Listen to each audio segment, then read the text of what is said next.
Hi, I'm Kevin. Welcome to my kitchen. Today I'd like to show you a way to make Italian bread.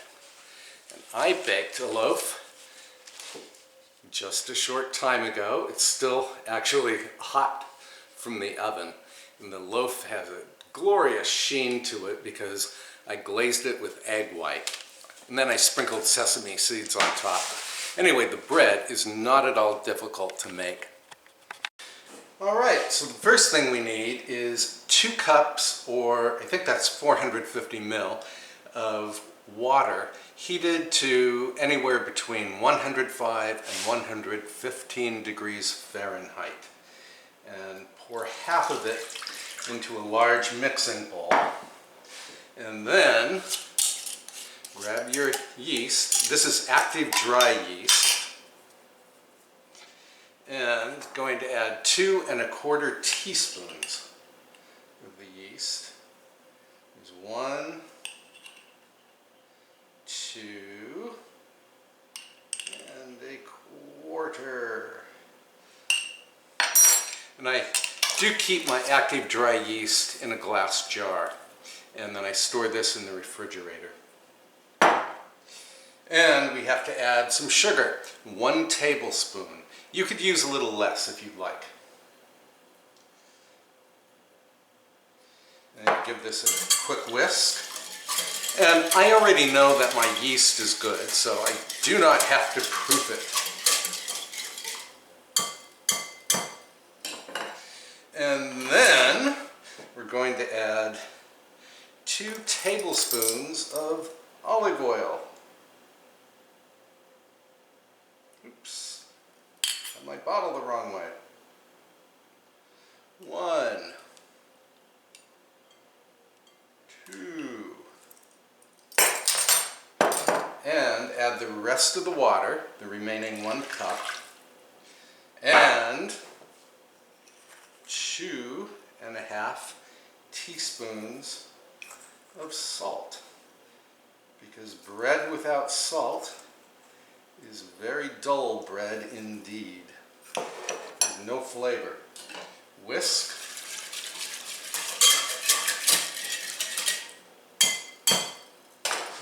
Then here comes the flour. And you will need 5 cups of bread flour. You could use all-purpose flour if that's all you have on hand. But bread flour is high in gluten, and it's going to give a much better crumb to the bread. And I'm going to add the flour, about 1/2 cup or so at a time, and then use a wooden paddle to stir it in. And 5 cups of flour is quite a lot of flour. I'll do more than that. And when you stir, try to stir in one direction only. Supposedly, stirring in one direction helps the strands of gluten to develop. Of course, gluten is what gives bread its wonderful elastic texture. And that is why gluten-free bread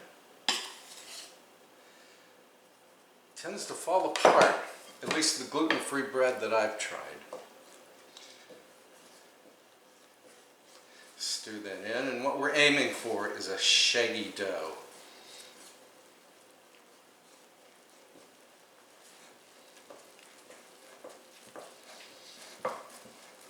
I'll do another 1/2 cup or so.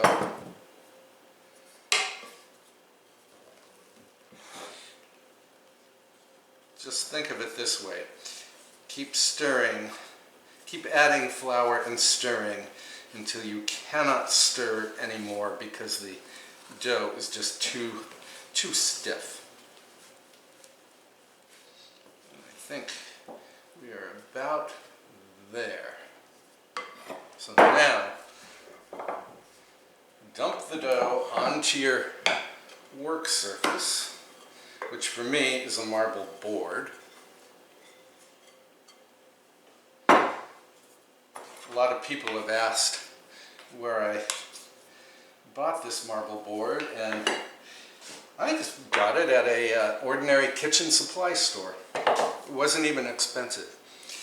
Then we still have more flour remaining, so you sprinkle some on top, and then as we knead, we can add the remaining flour. I'm going to get this started, and then I'm going to let the dough rest for a bit. Keep some flour over here. And then cover it with a towel, and then wash out and dry the bowl. Grease it too. And I'll be back in about 2 minutes. Okay, that was a quick 2 minutes. Here's my cleaned out bowl, and I greased it with just some vegetable spray. You could use olive oil if you'd like. And by giving the dough a 2-minute rest, the flour particles are able to absorb the moisture in the dough, making the dough a little bit easier to work with.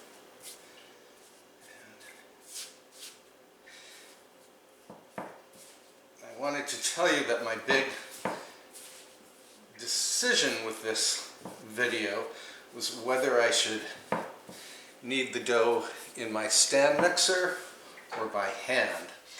And I decided that the mixer video would be kind of boring. Also, not everyone has a heavy-duty stand mixer, so I'm kneading the dough entirely by hand. Now we still have more of that flour remaining, so we can gradually start adding that.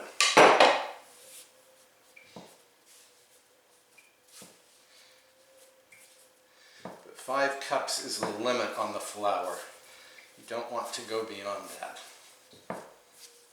Otherwise you'll end up with a very tough bread. Now another decision to make is whether I should show you the entire kneading process, because this can take 10 to 12 minutes. So we shall see. Maybe I'll edit out some of the kneading. And when you knead, you fold the dough over on itself like this, and then you push with the heel of your hand. And it's actually a fun thing to do once you get the hang of it.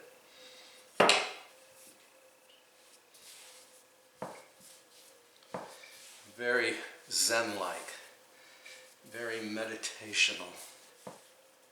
See how the dough is becoming very springy now?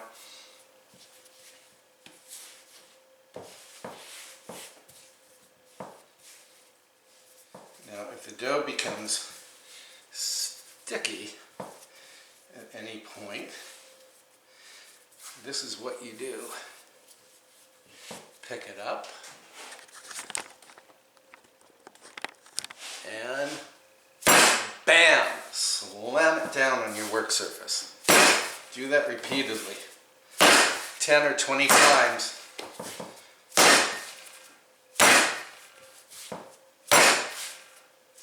Show it who's boss.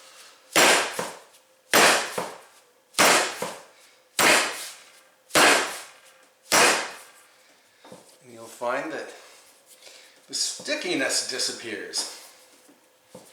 You can continue kneading.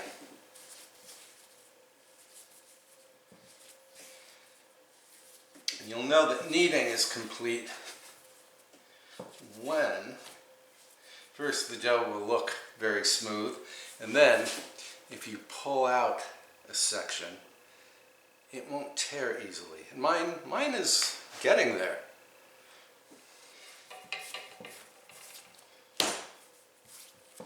Okay, this dough is pretty darn smooth. You do the little pull test. Yep, didn't tear. Okay, so now grab your greased bowl.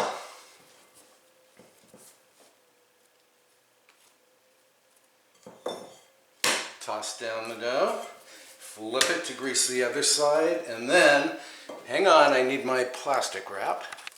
Okay, cover the bowl, and then this goes into a warmish spot until the dough doubles in volume. And that's going to take 90 minutes to 2 hours, so we'll be back.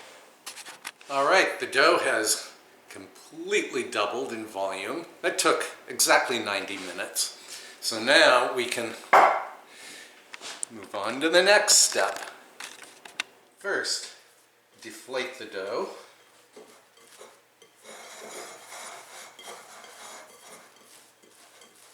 And then, very lightly flour your work surface. Dump the dough onto the surface. There you go. And then we're going to form this dough into a batard. That's an oval shape. So let's see. Pat it out into a rough oval. Just use your fingers here. Show the dough who's boss. And then grab the top two corners, pull out to make Mickey Mouse ears. Fold them in about the third of the way down, and then this other part in the center, fold down, press, and just hold for a moment so everything sticks together. And then use your thumbs and roll tightly. Roll and then use your thumbs to push each time you roll. Roll, push, roll, push, roll, push, roll, push, roll, push, roll, push. And when you get to the end, karate chop to make a seam. And then flip the dough over. Check your seam, and if there are any openings, pinch them together. Okay, and my batard looks more like a baguette, so I want to shorten it a little bit. I'm going to push in the sides and then pinch them together. And then grab a baking sheet, preferably lined with parchment paper, and let's see, make some room here. Transfer the batard to the baking sheet. And here it is. I'm going to shore it up a little.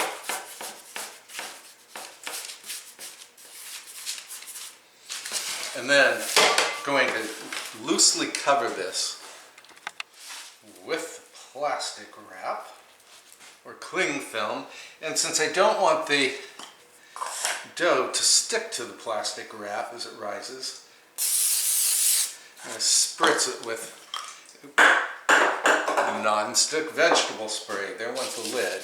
And then flip so the grease side is down. And you want to only cover it loosely. And then put this in a warm spot until it doubles in volume. That will take about 30 minutes. We'll be back. After the dough has been rising for about 15 minutes, preheat the oven to 425 degrees Fahrenheit.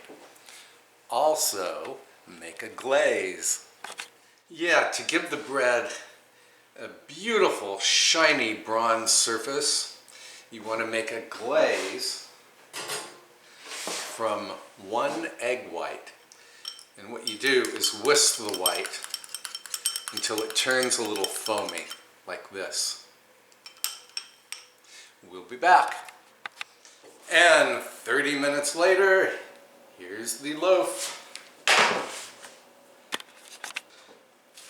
Off with the plastic wrap. Boy, this thing is huge. It's like a giant football.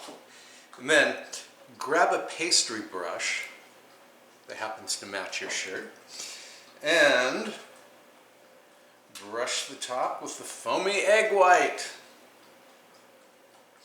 Do this gently so you don't deflate the dough.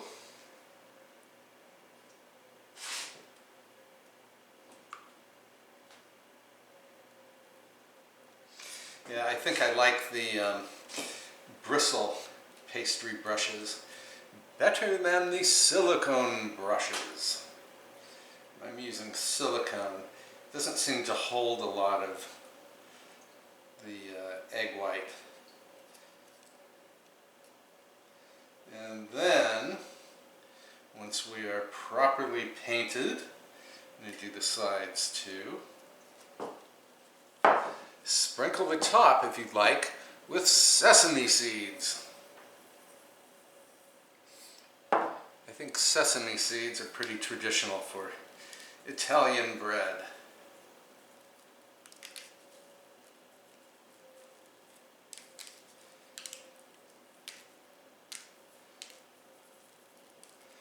There we are. And then this goes into the preheated 425 degree oven until the top is nicely browned. That will take 30 to 40 minutes.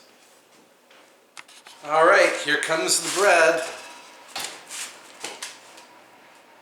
Looks gorgeous.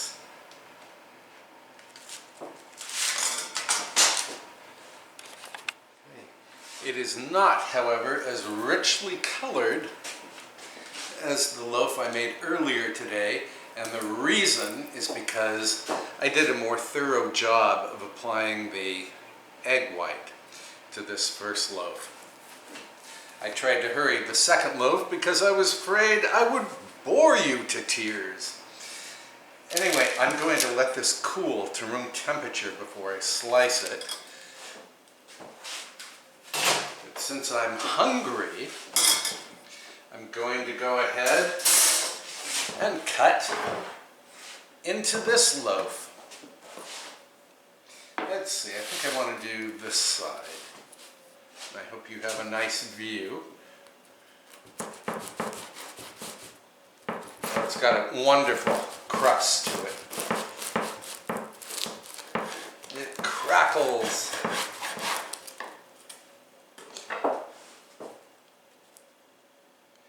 This is a nice bread. You can see the crumb right here. The crumb is the interior of the bread. A taste.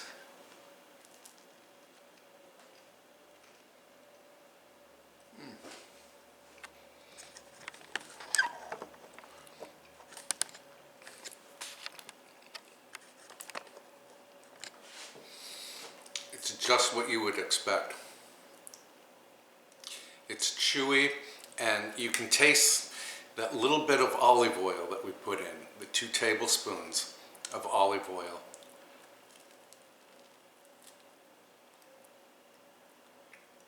A triumphant loaf of Italian bread. This definitely puts store-bought Italian bread to shame. This bread has body. Well, I hope you will give this beautiful Italian bread a try. And if you have any questions about the recipe, please speak up in the comments field below. And also, please give the recipe a nice thumbs up. And please subscribe and tap the little bell icon so you can receive notifications whenever I post a new video. And I will see you very soon with another delicious recipe. Thanks for spending time with me today. Bye-bye.